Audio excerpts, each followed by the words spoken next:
Yo, what is good, everyone? It is OJ over here from PlayerEssence.com, and welcome to another PE news segment. To say something right off the bat, having your own house, your own place with a nice room to do your recording and stuff is freaking awesome. I can talk as loud as I want to or as low as I want to, not have to worry about any stupid neighbors that I'm sharing a wall with. So that is amazing. So I just wanted to say that because I feel good about it. So I can do my recording the style that I want to do it. But anyway, let's go ahead and get right into the news here. And we're going to start off with Street Fighter V on the PS4. The file size has been revealed, and yo, it's pretty tiny compared to a lot of other PS4 games out there, even fighting games. For example, Injustice Gods Among Us, I think, was well over 10 gigabytes on the Wii U and other platforms. Well, Street Fighter V is only going to be 6.4 gigabytes total, and that's pretty good. Now, the game does only have a little bit of a limited release, as in there's only 16 characters at launch.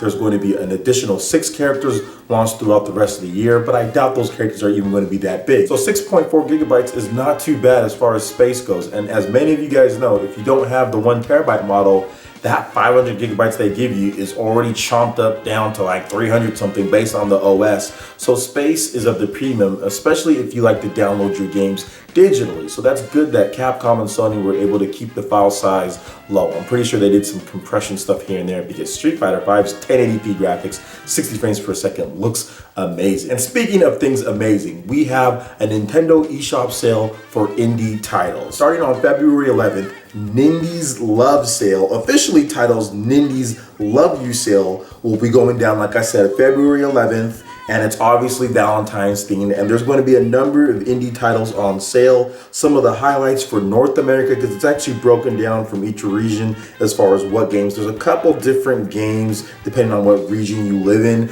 I'm going to be going over just North America. If you want Europe and Australia, I'll have a link in the description below. There you can follow over to PlayerEssence to get the full list for all regions. We have Teslagrad from Rain Games for $7.49, Chariot, Tengami, Sports Ball, Chase and Aurora, pinged 1.5 plus, Block Drop, Cross Twisted Fusion, Turtle Tail, and more. So pretty good stuff there, especially if you like indie games and you're looking for something cheaper to play on your Wii U. And finally, for the last topic here, we're gonna go into Big Red Button CEO Bob Raffay and what he said about Sonic Boom and how it didn't really live up to the team's expectations and how the studio actually almost closed down because of how trash the game was. So this is coming from Bob Raffay. Quote, "Unfortunately, the reception to Rise of Lyric was not as strong as we would have hoped.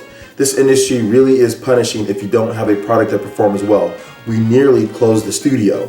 The goal of the Sonic Boom brand was to make Sonic a bit more well-rounded and to increase the other characters' personalities," Raffay said.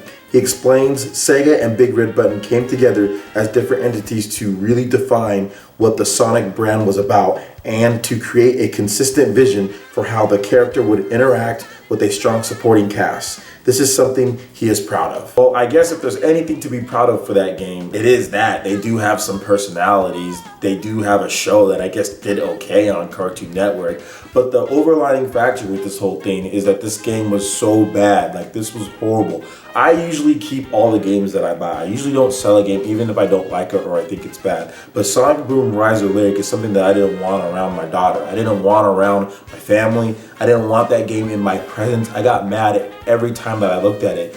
It's because, I don't know, it's not necessarily because I hyped myself up for it, but it's just because of what the developers were saying about the game and how it just did not perform anywhere near up to where they were even talking like it would be. I mean, people talk about other Sonic games, but this game was talked about so much and the developers said so many things as far as what they're going to do. The game barely worked as it is. I mean, and then they released that ridiculous patch, a 1 gigabyte patch that really did anything to fix it. So I mean, there was just so many problems with that game and so many issues leading up to that game as far as what the developers said and what went down. It just left a really sour taste in my mouth. I just wanted that out of my house as soon as I was done playing it and put up my kind of review. It was gone. I'll have a link in the description below if you want to watch that review. I hated the game, but anyway, that's that. So that basically wraps it up for this PE news segment. Let me know what you guys think about these topics below. I would love to hear your thoughts. And I'm in the final stages of finalizing a podcast with Super Metal Dave, so look out for that on my YouTube channel this weekend. I'll be giving you guys reminders pretty much the whole week. I think it is going to be going down this weekend, so look forward to that, guys. All right, so that basically wraps it up for this video here. Make sure you hit that like button if you did like it. Let me know you guys want more content like this, PE news updates, and also subscribe to Player Essence for more news, reviews, trailers, tips, and tricks. Thank you so much, guys, and we will see you for the next video. Peace.